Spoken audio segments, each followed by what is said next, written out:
Na série TT, que estuda os problemas das Bíblias do texto crítico em relação ao texto base, vamos agora ver o artigo TT, Mateus 9,13, LTT. Cristo chama ao arrependimento, mas o texto crítico e suas Bíblias omitem isto. TT, no nome da série, é abreviação de texto, que eu vou fazer uma série tratando de problemas textuais, isso é, que provém do texto base das Bíblias, moderninhas, do texto crítico, e outra série chamada C cedilha, que vai tratar dos problemas advindos, não do texto, mas de má tradução malévola, propositadamente feito de forma errada. Estamos na série, então, TT de vírus, onde TT, o nome da série é abreviação de texto. A série dá exemplos da superioridade do texto tradicional grego e hebraico, que são a base da tradução das Bíblias ACF, a LTT, a King James Bible de 1611 em inglês, a Bíblia King James em português, e a Ark Almeida Revista e Corrigida até a edição de 1948. Depois disso, ela, embora seja preponderantemente baseada no texto tradicional, mas já tem muitas infiltrações do texto crítico e não é nossa melhor opção. Essas Bíblias são baseadas no texto tradicional. Isso é o TT, tanto no grego como no hebraico, e foi o texto que foi adotado sem exceção por todas as traduções feitas e usada por todos os verdadeiros salvos, verdadeiramente fiéis, isso exclui os católicos, claro, usado em todas as igrejas, tanto as ressubmissoras como as reformadas, em todos os idiomas, em todas as nações, sem exceção, desde 1522.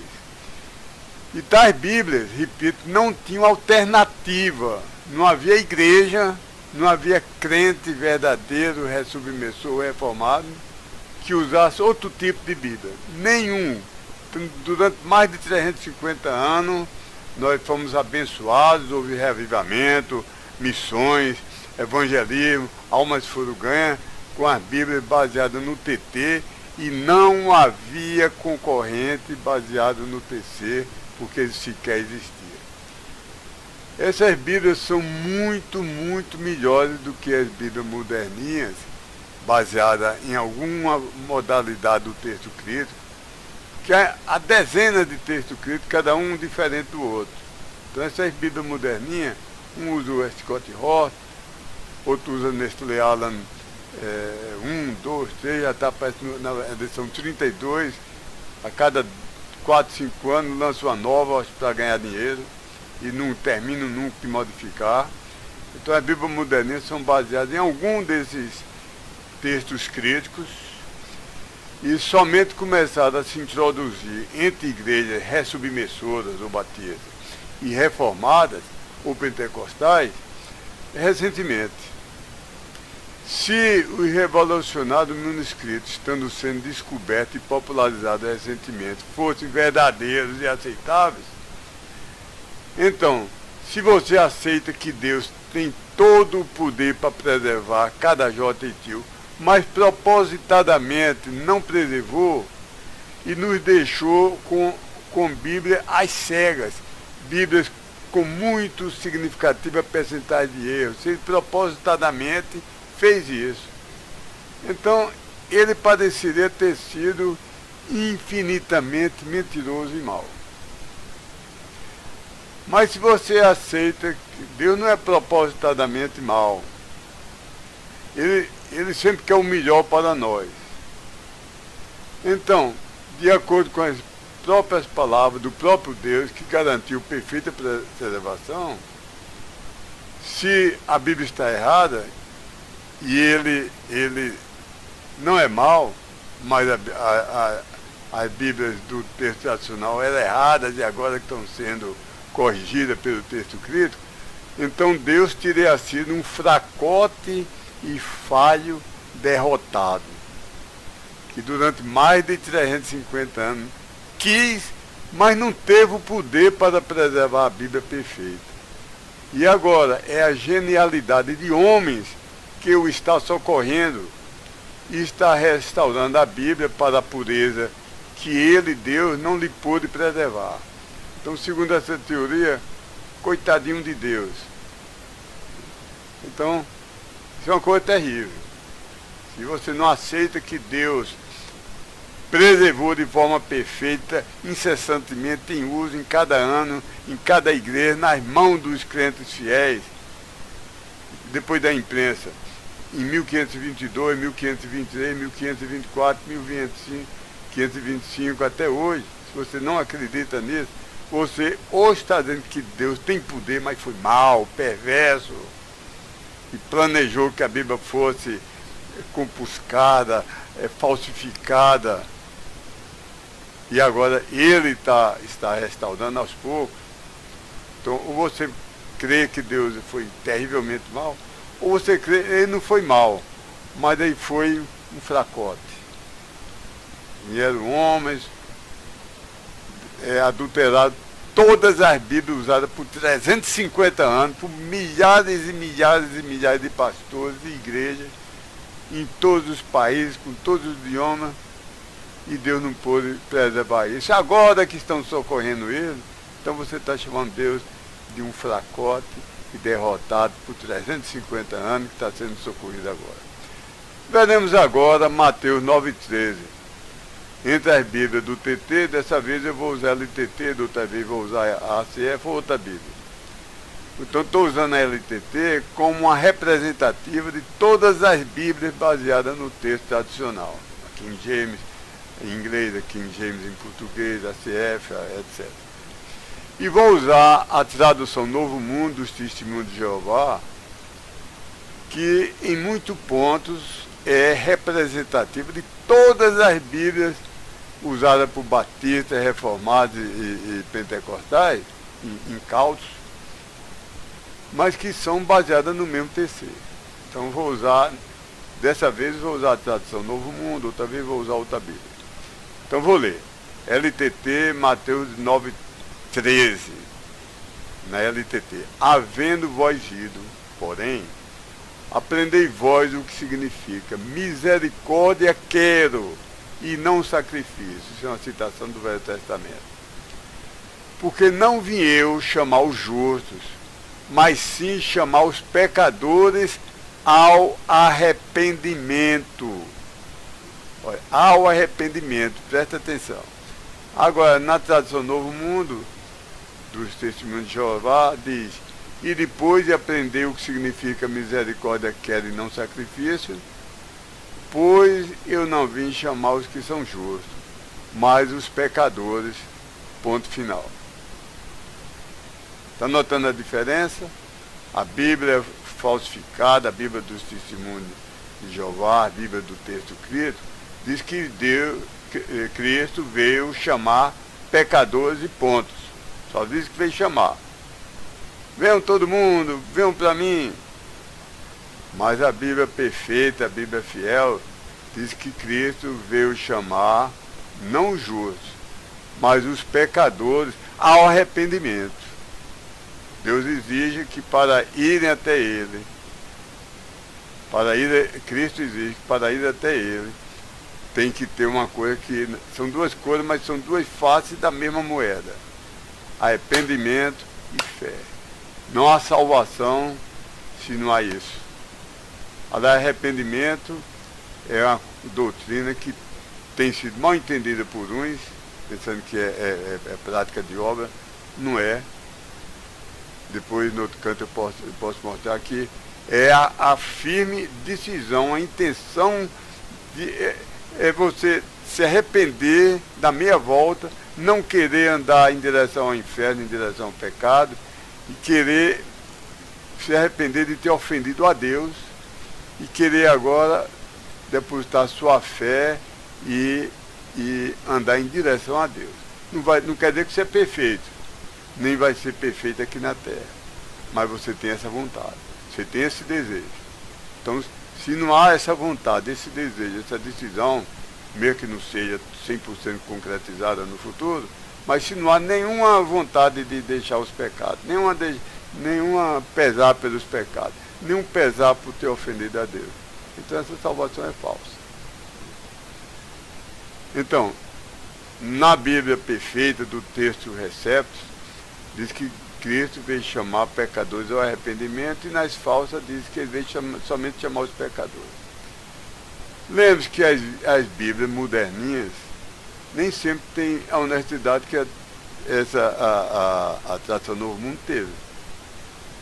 Apesar de ser uma seita, mas omitido claramente.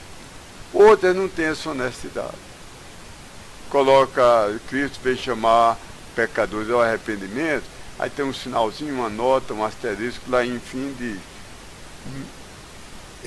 há sérias dúvidas quanto às palavras ao arrependimento.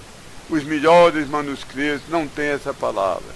Não se deve confiar que isso está correto. Então, colocou e destruiu. Seja pelo menos sinceros. Se não crer, não coloque. E se colocar, coloque crendo. Outras são mais sutis. Não colocam a nota de rodapé, mas colocam as palavras entre colchetes, que são os parênteses quadrados. E aquele é um segredo que o novo crente não sabe. Com o tempo, o professor da escola dominical, o pastor vai chamar de lado, e sabe o que representa esse colchete na sua Bíblia? Que isso aconteceu comigo. Quase, eu não sei, talvez com 2, 3 meses, procurando ainda uma igreja que mais se aproximasse da Bíblia. Então visitei igrejas de todas as denominações, e com o tempo ia vendo os erros, comparando só com a Bíblia. Eu aceitei Cristo, mas não aceitei a igreja. E passei um ano indo a todas as igrejas em Campina Grande e comparando com a Bíblia. Até que encontrei um missionário americano e assisti um culto, 10 cultos, 20 cultos, falei com ele e vi, bom, esse é o que se aproxima mais da Bíblia, e aí foi onde eu fiquei. Me tornei mesmo. Então, nas primeiras igrejas, chegava o professor da escola dominical, depois da aula, e eu fazia alguma pergunta, ia falar alguma coisa. Olha, sabe o que significa esse colchete? O que é? É que não significa que não é inspirado. E por que? Eu perguntei, então por que colocado na Bíblia? Não, é para não ferir os idosos. Então eu disse, então é questão de marketing. Então colocando uma coisa que vocês acham que é mentira, para vender a Bíblia. O homem ficou calado, mas foi meio, talvez, mal educado, grosseiro, mas a verdade é essa. Colocam para, faz essa convenção e é falada em segredo, separadamente, pelo pastor, pelo professor de escola dominical. Bom, vamos à frente. Né? Agora, como é que refutamos isso? Aqui eu vou fazer mais longo esse vídeo, e depois os outros vídeos eu vou resumir muito. Há várias argumentações muito boas. Um crente diz, olha, eu lembro disso escrito, fui lembrando de professores, de pastores, de amigos, crentes mais maduros na fé. Então, um me disse assim, o infiel é quem modifica. E ele faz enfraquecendo doutrina. Então, a alternativa entre duas leituras nos manuscritos, duas alternativas. A que enfraquece a doutrina é a falsa. Porque o crente fiel não acrescenta para... Se tiver um erro de doutrina, o crente fiel que está copiando, o copista fiel, copia exatamente, letra por letra, tio por tio, jota por jota. Agora, o infiel é quem modifica. E se ele é infiel, ele modifica para enfraquecer a doutrina. Então, o crente, sem precisar de nenhuma tecnalidade, sem precisar tecnalidade, a gente vai aprofundar assim, técnicas e ler livro, apresentar muita coisa, um crente que não sabe grego, nem sabe hebraico, nem nunca pegou um manuscrito nas próprias mãos, mas que tem um pouco de neurônios e creia firmemente que Deus inspirou cada palavra perfeitamente, cada tio e cada jota, e ele empenhou sua honra, sua palavra, e prometeu que ele mesmo iria preservar, passaria o céu e a terra, mas não passaria um jota nem um tio da sua palavra. Então, basta o crente crer nisso. Então, quando alguém vier argumentar, ô crente, não tem essa palavra ao arrependimento, ele responderia assim, ué, onde já se viu a Trindade não esperar arrependimento do pecador? Onde já se viu salvar a pessoa que não quer de jeito nenhum largar nenhum pecado e andar em direção a Deus? Ou diria assim, ué, parece-me tão esmagadoramente óbvio que ao arrependimento foi omitido no texto crítico e não acrescentado no texto reserva. Esmagadoramente óbvio. Sim, porque o pai da mentira é o diabo. E é ele quem procura ganhar vantagem, enfraquecendo doutrinas que Deus fez escrever. Pode apostar. Meu amigo falou assim, estou falando da maneira mais ou menos que ele falou. Sempre que uma variante do texto crítico introduz erros, contradições, enfraquecimento de doutrina, mesmo que seja por omitir o seu ensino, então sempre a variante que faz isso que é a falsificação do texto original. Pode apostar na certa. São as palavras do modo de falar do meu amigo, e ele está correto. Outro crente disse assim, havendo alternativas diferentes, sempre a que enfraquece doutrinas é a falsa. A transmissão da palavra de Deus através de copistas, através do século, é completamente diferente da transmissão de todos os outros livros do mundo. Da Odisseia de Homero, dos discursos de grandes oradores romanos. Então, a transmissão, cada copista acrescentava as várias versões da Odisseia de Homero, da Ilíada. São substancialmente diferentes, com mais estrofes uma, menos estrofes outra. Então, se aplica algumas regras de engano, de falsificação, de detectar falsificação, para os livros humanos. Agora, a Bíblia é um livro diferente de todos os outros, porque é um livro inspirado por Deus, é o único livro inspirado por Deus, não há outro, totalmente inspirado, de capa a capa, de Gênesis a Apocalipse, da primeira palavra à última, nenhuma é do homem. Deus pode ter usado as palavras do vocabulário daquele homem, mas as palavras são de Deus. Cada uma foi escolhida por Deus, e Deus protegeu a mão daquela pessoa, a mente da pessoa, para escrever o que Deus queria que fosse escrito. E depois Deus, ele empenhou sua honra, que ele mesmo preservaria, garantiria perfeita, absolutamente perfeita preservação de cada letra, cada acento, cada sinal. Então é um livro diferente, e não se aplicam as regras de livros humanos para a conservação do livro de Deus. Então, deixe-me encurtar aqui, viu? Então, foram sempre somente os copistas infiéis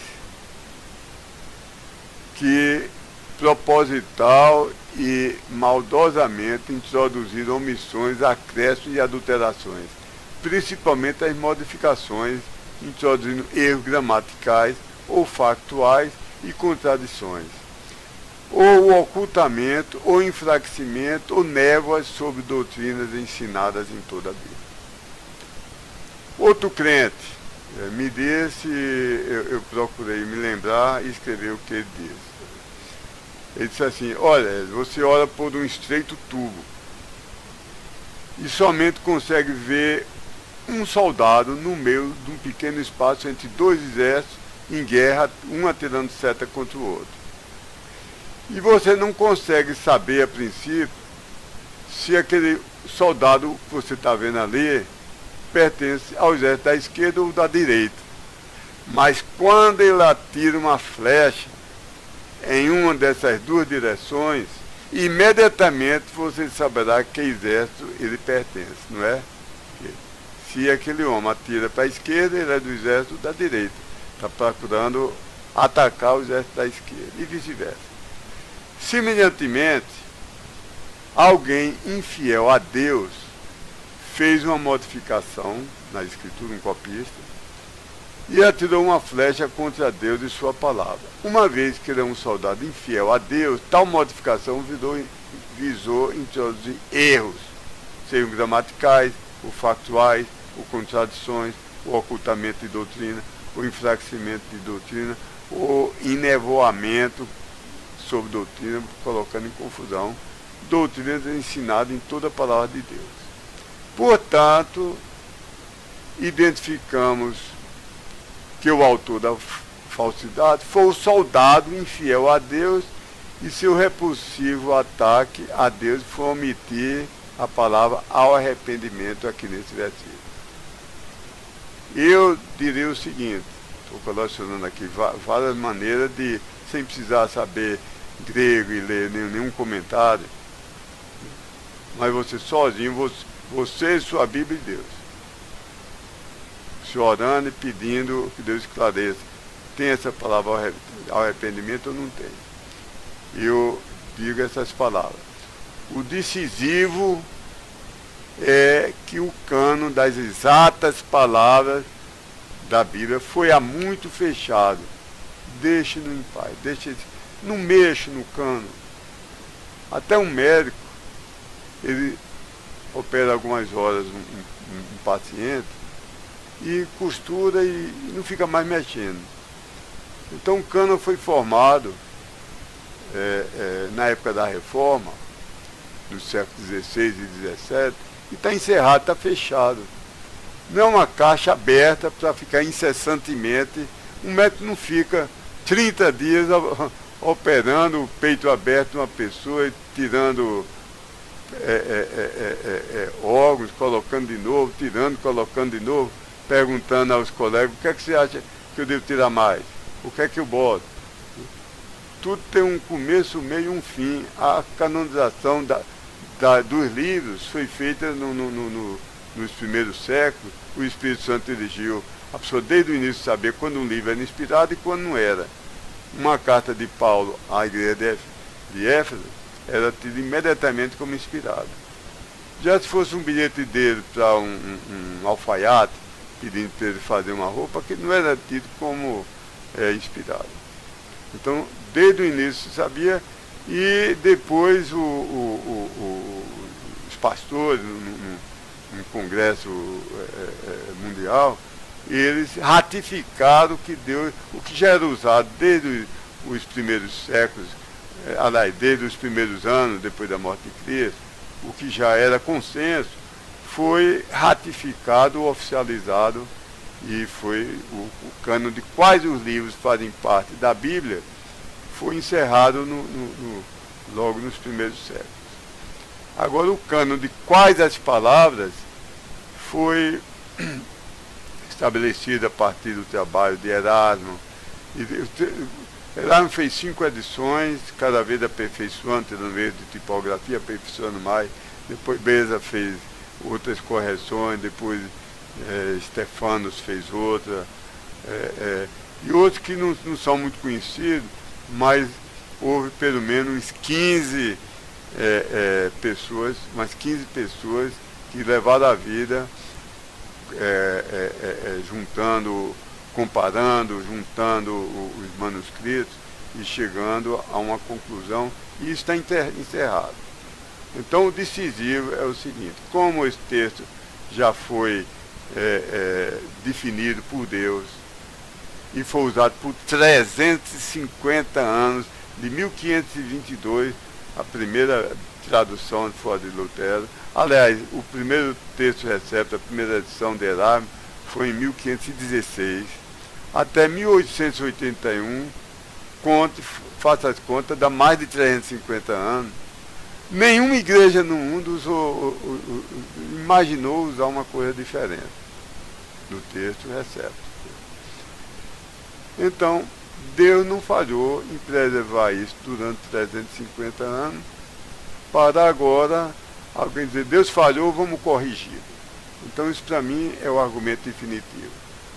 Eu não, se dissesse, surgiu numa caverna, num deserto, na lua, no outro canto, agora a gente tem certeza qual é o original da Bíblia. Tem uma datada pelo apóstolo Paulo, atestada pelo apóstolo Pedro, Tiago, André, todos os 12 apóstolos, está filmado, está registrado em cartório, agora a gente tem o original. E eu perguntaria, é diferente do texto recepto? Ali ele diz, Cristo não é Deus, Cristo não ressuscitou, isso foi lenda introduzida depois, é totalmente diferente, nós devemos modificar tudo que cremos e que aprendemos. Se você quer ver isso, você pode ver de graça. Nem se você me pagasse eu queria ver, para não perder meu tempo. Porque se fosse verdadeiro, não tinha ficado escondido num buraco para aparecer agora. Então, se é novo, apareceu agora, apareceu recentemente, não vale nada. Porque nem tudo que é novo apareceu agora, no aspecto de teologia, é falso. Nem tudo que é velho é correto. Havia heresias antigamente. Mas tudo que não havia na face da terra e surge agora é falso. Então, seria a minha palavra, sem entrar em coisas técnicas. E ainda há outra pessoa que diz, ou você reage indignado e com força total na primeira adulteração, ou tudo terminará horrivelmente.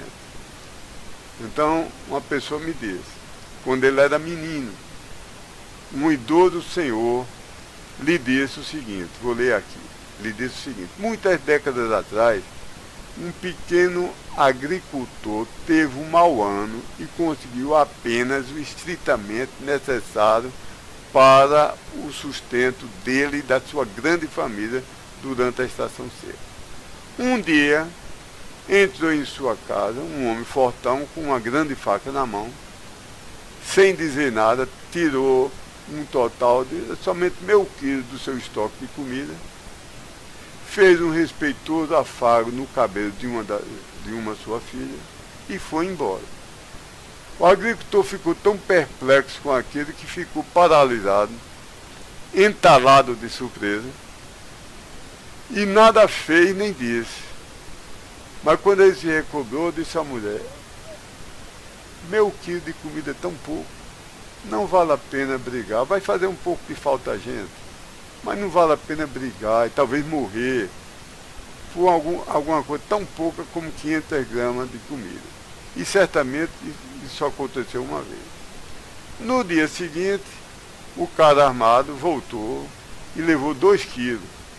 Fez um afago mais demorado noutra mocinha. E foi embora. O agricultor ficou meio inquieto, mas resolveu a mesma coisa. Disse à família a mesma coisa de antes. E assim por diante. 10 dias depois, o homem armado veio com um carro de boi, com uma parelha de boi, levou toda a comida do agricultor, disse que iria fazer um enorme mal a uma de suas filhas diante dos olhos dele, mas ele não se importasse, porque ele só mexeria com uma das 5 filhas dele. Olha que bonzinho, você vai mexer com uma das 5 filhas. O agricultor fez intenção de enfrentar o homem, mas esse lhe dominou com 5 grandes tabefes, o amarrou, colocou a faca na costela dele e disse, fique quieto, seu frouxo, se você fosse homem de verdade, teria reagido logo da primeira vez. Agora fique quieto e veja o que eu vou fazer. Então um amigo meu disse, eu era menino, não entendi tudo, mas entendi a mensagem principal. E aquele idoso senhor que me estava falando essa história, não sei se é verdadeira ou uma parábola, reforçou e disse: ó meu estimado menino, eu lhe imploro, nunca deixe de reagir como um homem, desde a primeira necessidade. Senão sua moral terá sido comida, é o modo de falar aqui no Nordeste, e você nunca mais agirá como um homem de verdade. Portanto, amigo e irmão, nunca deixe de reagir com toda indignação e garra quando um deslumbrante pseudo-erudito quiser subtrair, acrescentar ou adulterar, mesmo que seja uma só palavra da Bíblia usada desde 1522, mesmo que ele diga: mas você se importa, só vou mexer nessa doutrina específica em 3 versículos, mas eu a preservarei em outros 6 versículos. Então você reaja, senão vai acontecer como naquele homem que não foi homem desde o início. Temos que ser homens valentes, valentes filhos de Deus. Não estou restringindo só a homem, o sexo masculino, porque a Bíblia mostra mulheres de grande valor, até mulheres que tiveram coragem, quando o homem não tiver. Nesse caso específico, eu vou acrescentar uma coisa. Pense em duas hipóteses, tudo sem entrar em nada técnico. Se o texto original não tivesse ao arrependimento, então o copista fiel não acrescentaria. E o infiel também não acrescentaria. Então, ele não acrescentaria porque ele não ia reforçar uma doutrina que ele odeia. Se Deus não colocou ao arrependimento, o infiel não ia colocar. E o fiel também não ia colocar porque é fiel. Consequentemente, se isso fosse verdade, hoje nenhum manuscrito teria 2 palavras. Se houvesse no original, ao arrependimento, nenhuma... Aliás, se não houvesse ao arrependimento no texto original, o texto que foi escrito primeira vez no livro de Mateus, pela caneta dele, com a tinta dele, se tivesse, então, aliás, se não tivesse, hoje nenhuma Bíblia teria as palavras. Mas isso não acontece. As Bíblias nossas têm ao arrependimento, a dos Testemunhos de Jeová e outras Bíblias do texto escrito não tem. Portanto, essa hipótese é falsa. É falso que na origem não havia essas 2 palavras. Agora, pense noutra hipótese. Se o texto original tivesse ao arrependimento e um copista fosse soldado fiel de Deus e outro não fosse soldado infiel e quisesse sabotar o livro de Deus, então o fiel corretamente escreveria ao arrependimento na cópia e o sabotador poderia omitir. Consequentemente, hoje haveria manuscritos de um jeito e de outro, manuscritos com ao arrependimento e outros manuscritos sem ao arrependimento. Portanto, essa hipótese 2 é verdadeira. Portanto, os copistas, havia as palavras ao arrependimento, os copistas fiéis preservaram e os copistas sabotadores omitiram.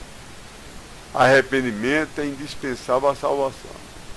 Não existe verdadeira salvação sem verdadeiro arrependimento. Estou falando verdadeiro arrependimento, não é obras para salvar a Deus. Não é emoção, não é sentimento. Quem é que tem interesse em falsas conversões? Sem arrependimento não há verdadeira salvação. Sem verdadeiro arrependimento. Então quem é que tem interesse que haja falsas conversões? Quem? Senão aquele referido em Efésios 6, Aquiles. Veja, leia na sua Bíblia Efésios 6:2, 6:12, que você vai entender. Então, aqui várias argumentações, sem entrar em nada técnico. Agora vamos dar, nem sempre eu vou dar isso, mas aqui vou dar algumas considerações de especialistas, experts. E o Will Pickering, na nota de rodapé da sua tradução do Novo Testamento para português, diz: talvez 4% dos manuscritos, no máximo, né? Talvez 4% dos manuscritos gregos omitem ao arrependimento, tal como as Bíblias em português NVI, linguagem de hoje, linguagem atual, etc.